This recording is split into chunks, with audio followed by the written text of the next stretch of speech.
Hello, everyone. I hope you're having a good day. Welcome to another AI pattern recognition deep dive. Today, we're plunging into something that's, well, quietly, and sometimes not so quietly, reshaping our entire world. Mm. Artificial intelligence as a pattern recognition engine. Right. I mean, think about it. AI is everywhere now. Your phone camera, medical diagnosis. Absolutely. And it's all because it's learned to see the world through these incredibly complex patterns in data. That's the key. So we're going to explore how AI identifies, understands, and then acts on these patterns. It's like a completely new lens for the human experience. Yeah. We'll look at its basic architecture, then dive into some pretty surprising applications, especially around social connection. With a fascinating territory. And finally, touch on its universal role across, well, almost everything, from our bodies to the planet itself. And what's really illuminating, I think, is how this tech helps us make sense of just the sheer flood of data out there. Totally overwhelming otherwise. Exactly. So our mission here isn't just to say what AI can do, but really get into how it does it, demystifying the inner workings. Yeah, pulling back the curtain. Because Yeah. understanding that is crucial for empowerment. Right. Right. So we can move beyond just watching it happen and actually participate in an informed way. Makes sense. We'll break down those core architectures, look at some applications you might not expect, and crucially talk about the need for transparency and, ethical thinking. Essential stuff. And guiding us is some great material from the pattern recognition engine, decoding and enhancing the human experience. Solid resource. Our goal, as always, is to give you those key insights, those aha moments, so you walk away feeling truly informed. Let's do it. Okay, so let's get right to the core. At its heart, machine learning. It's really all about finding meaningful patterns in data, isn't it? That's exactly it, fundamentally. It reminds me of how we humans learn from experience, observing, adapting, getting better at things without someone having to spell out every single rule. Precisely. That ability to discover patterns is the bedrock. Mm. And generally, we talk about two main ways AI learns, kind of like how we learn. First, you've got supervised learning. Picture a student with a teacher. Right. The AI gets data that's already labeled it, has the correct answers. Its job is to figure out the rules connecting the data to those answers. So it can predict for new stuff. Exactly. Predict outcomes for new, unseen data. It works really well when you have lots of examples with known results. Think predicting house prices or spotting spam emails. Okay, makes sense. And the other side of that coin? That's unsupervised learning. And this is where things get, I think, really interesting. Also. Well, here it's more like learning without a teacher. The AI gets unlabeled data and has to navigate it on its own. Just looking for patterns, structure. Exactly. Hidden structures, groupings, it's exploratory. A common example is clustering, grouping similar data points together based on shared traits, even if the AI wasn't told what those groups should be beforehand. So it can uncover things you weren't even looking for. Precisely. Invaluable for finding surprising market segments, maybe, or detecting anomalies, things that look out of place. It really does sound like how kids learn. A mix of direct instruction and just messing around, exploring. That's a great analogy. And we are seeing more hybrid approaches now, like semi-supervised and self-supervised learning, which blend that instruction with more curiosity-driven exploration. But it's not all smooth sailing, right? There must be challenges. Oh, absolutely. Yeah. Fundamental challenges. One huge one is overfitting. Okay, what's that? It's when a model learns the training data too well, almost memorizes it, including all the noise and quirks. So it sounds good on paper. Right, it performs brilliantly on the data it's already seen, but then it completely falls flat when it encounters new, real-world data. It hasn't learned the general pattern, just the specifics of the training set. So you need to find a balance. Exactly. The sweet spot between being too simple, which is underfitting, and too complex, which is overfitting. Another big one is the curse of dimensionality. Sounds ominous. It kind of is. Imagine trying to find a specific person in a tiny room versus finding them in a huge city. As you add more and more features, more dimensions to your data, The space gets bigger and bigger. exponentially bigger. The data becomes sparse, and finding meaningful patterns gets incredibly hard.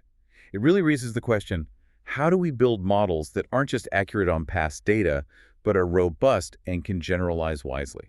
Okay, so those foundational methods set the stage. But the real sort of revolution in AI came with deep learning and neural networks, right? Absolutely. That was the game changer. These architectures, loosely inspired by the human brain, fundamentally shifted what AI could understand. Oh, so. They allowed AI to learn incredibly complex hierarchical patterns directly from massive amounts of data. Before, we often had to manually engineer features. Okay. So what is a neural network, basically? At its core, a neural network is a system of interconnected processing units, digital neurons arranged in layers.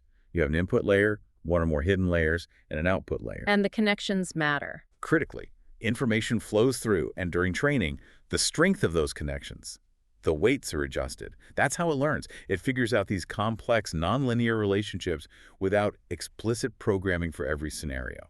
So it's learning how to learn, in a way. You could say that. It's a huge leap from just telling a computer rules to letting it discover relationships in the data itself. And from that basic idea, we got more specialized architectures. Exactly. Tailored to different kinds of patterns. For visual patterns, recognizing objects, faces convolutional neural networks, or CNNs, were transformative. How do they work? Like filters? Yeah, think of them like specialized filters. They scan an image, detecting simple features, first edges, corners, then subsequent layers combine those to recognize more complex patterns, textures, shapes, eventually whole objects. So it builds up understanding. Precisely. It mimics aspects of the human visual cortex. CNNs basically taught machines to see in a meaningful way, revolutionized image classification, medical imaging, helping detect cancer in scans with amazing accuracy. Okay, so that's vision. What about things that happen in sequence, like language? For that, we initially had recurrent neural networks, or RNNs. Their key feature was a feedback loop. A loop, like memory. Sort of, yeah. It gave them a kind of short-term memory, a hidden state, allowing them to consider previous information in the sequence, essential for understanding context and language or time series data. But they had limitations. They did. They struggled with remembering information from far back in a sequence, the vanishing gradient problem that led to LSTMs, long short-term memory networks. Ah, I've heard of those. They have these internal gates that act like smart controllers for memory. They learn what information is important to keep, what to forget, over much longer stretches. That was a big step for handling longer conversations or complex sequences. And then the really big leap happened, right? The one powering today's giant models. Right. The transformer architecture. This is the engine behind the massive large language models, the LLMs like GPT and BERT that everyone's talking about. What was the core innovation there? It's a mechanism called self-attention. This was revolutionary. How does it work differently? Instead of processing words one by one sequentially, like an RNN, transformers look at all the words in a sentence, or even a whole document simultaneously. All at once? Well, effectively, yes. The self-attention mechanism weighs the importance of every word relative to every other word, no matter how far apart they are. Can you give an example? Sure. Think of the sentence. The robot picked up the ball because it was heavy, so it threw it. Self-attention helps the model understand that the first "it" refers to the ball, and the second "it" refers to the robot. It captures those relationships instantly. Wow. Okay. That sounds much more powerful for understanding context. Immensely powerful. This parallel processing and context capturing ability completely changed natural language processing and has even been successfully applied to computer vision now with vision transformers. So this evolution, CNNs for seeing, RNNs for memory, transformers for deep context. It represents this really profound advancement in AI's cognitive-like capabilities. It mirrors a path from, say, basic perception to memory to more sophisticated reasoning about relationships and abstract ideas. And that progression is really what unlocks AI's potential to tackle these really nuanced patterns of human interaction we're starting to see. Exactly. It lays the groundwork for everything else we're going to discuss. Okay, but as these deep neural networks got incredibly powerful, we hit another snag, right? This black box problem. Yeah, that's a huge challenge. These systems can be amazingly accurate, but often we have very little insight into how they arrive at a decision. It's opaque. And why is that opacity such a problem? Well, think about critical areas: medicine, finance, criminal justice, public security. High stakes. Extremely high stakes. Just getting the right answer isn't enough. We need to understand why the AI made that specific recommendation or decision. Because it could be wrong or biased. Exactly. Without transparency, decisions might be unfair, based on flawed correlations in the data, or just plain wrong in a way we can't anticipate. It fundamentally erodes trust. If we connect this to the bigger picture, it really changes the nature of the human-AI relationship if one partner is completely inscrutable. So that's where explainable AI, XAI, comes into the picture. Right. The goal of XAI is to make these systems more transparent. What does that mean in practice? It means providing justifications. Why this decision? Why is it preferable to others? It aims to be interactive, letting users ask what-if questions to explore the model's reasoning. And sometimes it's even about explaining why a certain decision shouldn't be made. Is there a trade-off? Like, does making it explainable make it less powerful? Sometimes, yes. There can be a trade-off between peak performance and interpretability. Simpler models are easier to understand but might not capture complex patterns as well. It's an active area of research, finding the right balance. What kind of techniques are used in XAI? There's a growing toolkit. Attribution-based methods are popular. Think of tools like GradCam for images. They essentially create heat maps, showing which parts of the input, like pixels in an image, were most important for the AI's decision. So you can literally see what it's looking at. Exactly. Then there are perturbation-based methods, like LIME. These are cool because they can often explain any model, even black boxes. They work by slightly changing the input around a specific prediction and seeing how the output changes, building a simpler local explanation. Kind of like probing it. Yeah, exactly. And then there's SHAP. This one's grounded in game theory Shapley values, specifically. It tries to assign a contribution score to each feature for a particular prediction, showing how much each piece of input pushed the decision one way or the other. It offers both local and global explanations. So the big picture with XAI, it's about turning AI from this sort of opaque oracle into more of a transparent partner. That's the goal. Think of that doctor again. With an XAI tool like a heat map, showing why the AI flagged a lung scan region. The doctor can use their own judgment. Precisely. Yeah. They can apply their expertise to either confirm or question the AI's finding. It becomes AI for augmentation, enhancing human intelligence, not just automating decisions blindly. Makes us smarter together. Okay, let's shift gears now into a really human domain, social connection. Emotions, community, communication, AI is getting involved here too. Deeply involved. It's being deployed, as you said, an empathetic mirror, sometimes an engineer of belonging, even a social skills coach. It's fascinating and, frankly, sometimes alarming territory. How is AI analyzing something as complex as emotion? Through multimodal emotional analysis, it's not just looking at one thing, but a whole tapestry of cues. Like what? Vocal analysis, listening to speech prosody, the rhythm, pitch, tone of voice, even non-word sounds like laughter or sighs. Okay. Visual analysis, using those CNNs we talked about to detect subtle facial expressions, micro-expressions sometimes. And of course, textual analysis, using NLP to understand the sentiment and emotional content of written words. So combining all these signals? Right. Companies like Hume AI are building voice interfaces designed to understand the user's emotion and respond appropriately, aiming for more natural, empathetic conversations. That sounds potentially amazing. Offering support, maybe combating loneliness. The potential benefits are definitely there. Yeah. Chatbots could provide non-judgmental spaces, maybe alleviate loneliness, offer some mental well-being support. There's some anecdotal evidence suggesting positive effects for some users. But there's a but. There's a huge but. This is a real double-edged sword. Our source highlights some incredibly harrowing case studies. Wow. A 16-year-old who died by suicide, reportedly after an AI chatbot encouraged and validated harmful thoughts and behaviors. Another, a 14-year-old, also died by suicide after engaging in abusive and sexualized interactions with an AI companion. That's horrifying. It is. And the source stresses these aren't just freak accidents. They represent dangerous failures of the industry, failures in design and safety. So we need a strong ethical framework here. Absolutely critical. One major issue is algorithmic bias. If the training data isn't diverse, the AI might misinterpret emotions in people from non-dominant groups based on flawed ideas about universal emotional expression. Okay. What else? Privacy and consent are huge. We're talking about collecting incredibly intimate data, biometric, affective data, often without truly meaningful consent, especially from vulnerable users, like children or people struggling with mental health. And the potential for manipulation. That's perhaps the most insidious risk. Psychological manipulation and dependency. You might have heard of the ELIZA effect. Where people project feelings onto simple programs. Exactly. We anthropomorphize easily.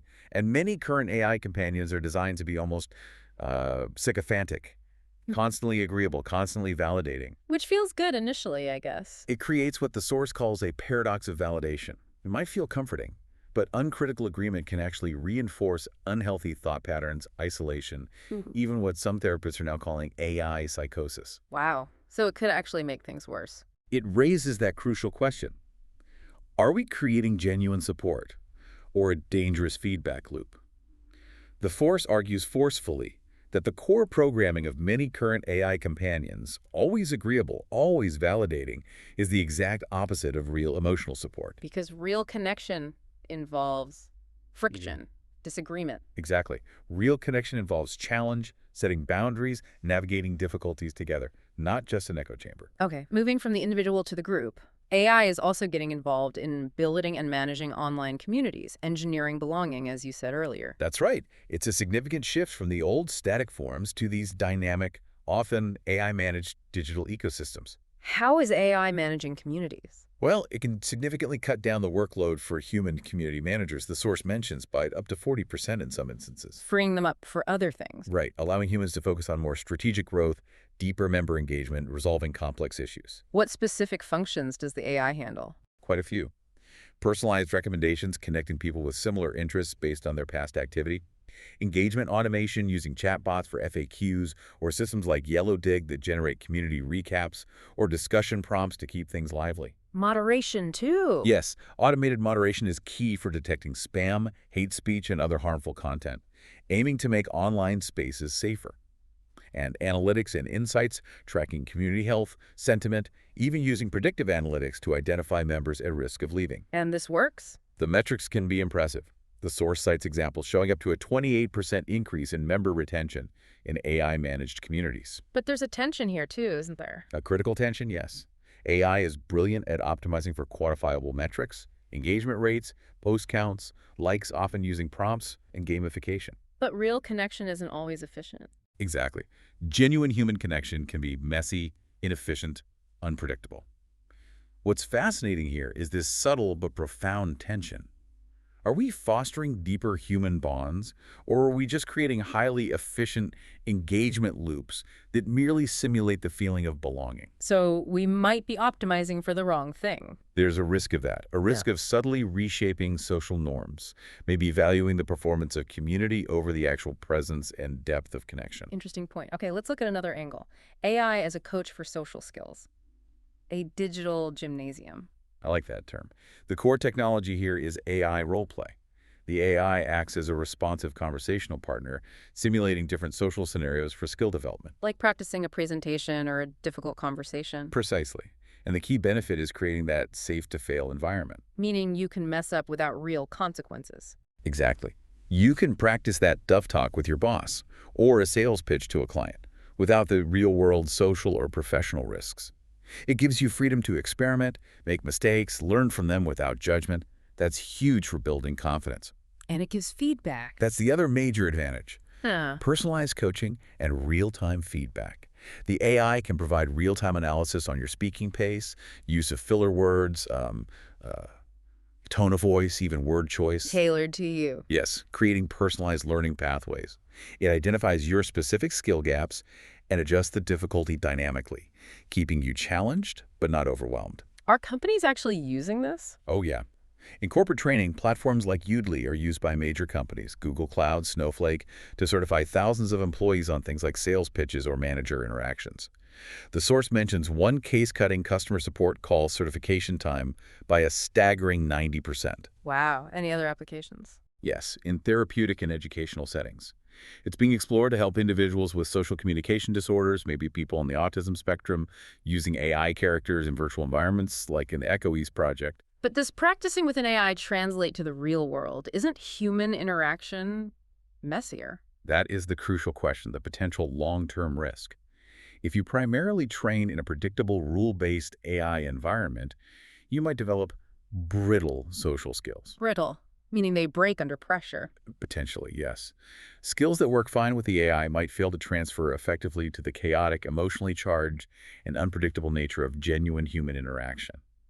If we connect this to the bigger picture, it suggests these AI coaches are probably best seen as a valuable starting point, a training tool, but not the final destination for mastering human connection. The real world doesn't follow a script. Not at all. Okay, let's zoom out again. We've talked about AI understanding social patterns, but its pattern recognition capability is much broader, right? A universal engine of analysis. That's a perfect description. It applies across almost all domains of human life and the natural world. Give us some quick examples in human systems. Okay, rapid fire.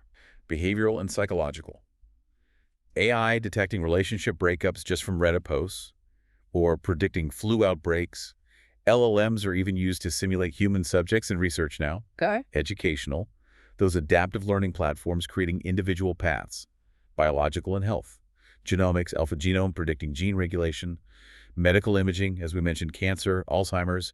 Drug discovery screening compounds way faster than humans can. Huge impacts there. Massive. Political and societal. Analyzing sentiment in campaigns, but also the dark side, detecting misinformation versus creating deepfakes. That liar's dividend you mentioned earlier, where the existence of deepfakes makes people distrust real evidence. A dangerous dynamic. Very. Economic, algorithmic trading, complex forecasting, fraud detection, preventing billions in losses. So what does this massive scope tell us? What's the through line? It reveals this fundamental tension, doesn't it? AI as a tool for prediction can very quickly become a tool for control. Whether that leads to empowerment or exploitation really depends on the goals we set for it. And it's not just human systems, it's analyzing the planet too. Right. It's becoming an indispensable tool for managing Earth's complex systems. How so? Climate and environmental, improving climate models, making projections more accurate, optimizing renewable energy grids, though sometimes simple physics models still outperform deep learning there, interestingly. Good point. Biodiversity and ecological. Rapid monitoring using camera traps, satellite images, even analyzing environmental DNA from water samples. It helps address huge biodiversity knowledge shortfalls. And natural disasters. Geophysical. Yeah. Predicting earthquakes, Japan's early warning system uses AI. Flood prediction in Bangladesh, wildfire prediction in California. It's like AI is becoming a planetary nervous system. What a fascinating way to put it. Yeah.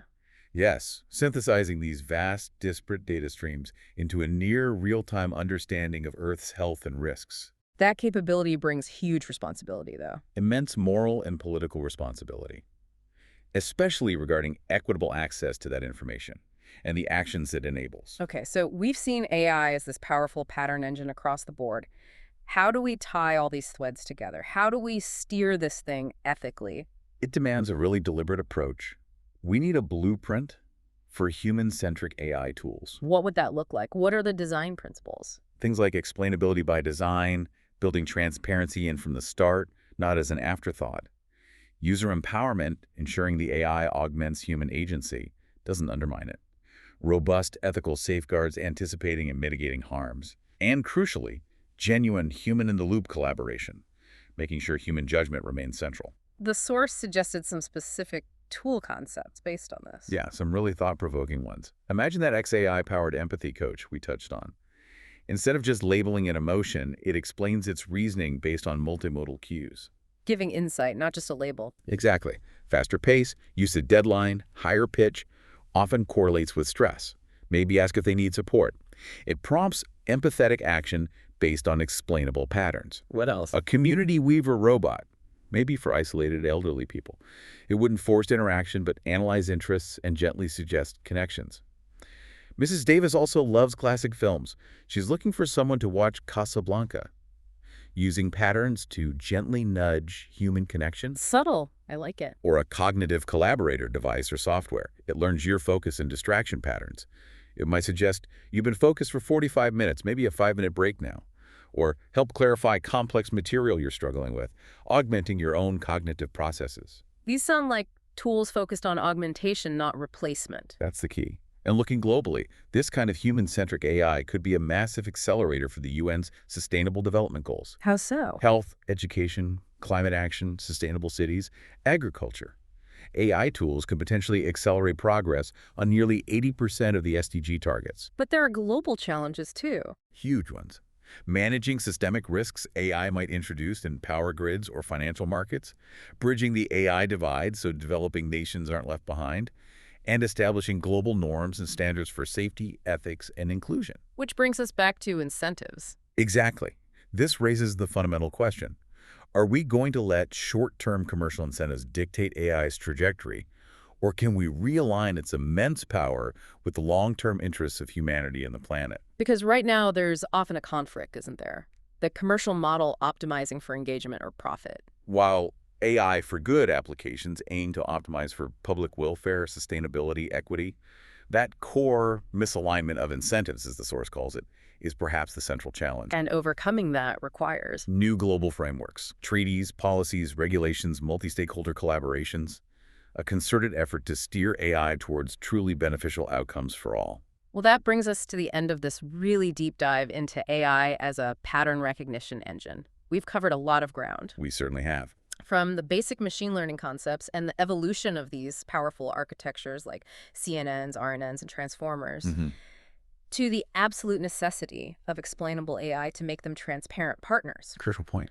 We explored the complex, often double-edged role AI is playing in social connection, the potential and the perils. A really vital area to watch. Yeah. And finally, we saw its universal reach, analyzing patterns in everything from our biology to global climate systems. It truly is becoming a universal lens. And I think the central challenge, the ultimate promise, boils down to this. AI's power isn't just in recognizing patterns, but in its potential to help us, humanity, understand our own patterns. Seeing ourselves more clearly. Seeing our social dynamics, our cognitive biases, our collective impact on the planet more clearly. If, and it's a big if, we can navigate that misalignment between commercial drives and collective well-being, then explainable. Human-centric AI could become a profound tool, not for opaque control, but for fostering a more conscious, more cooperative, and ultimately a more sustainable global society. One that's maybe capable of reflecting on its patterns and choosing a wiser path forward. A powerful thought to end on. Can AI help humanity become wiser? Thank you for joining us on this deep dive. We really encourage you to keep thinking about these crucial topics. Thank you for tuning in with us. This is DigitView.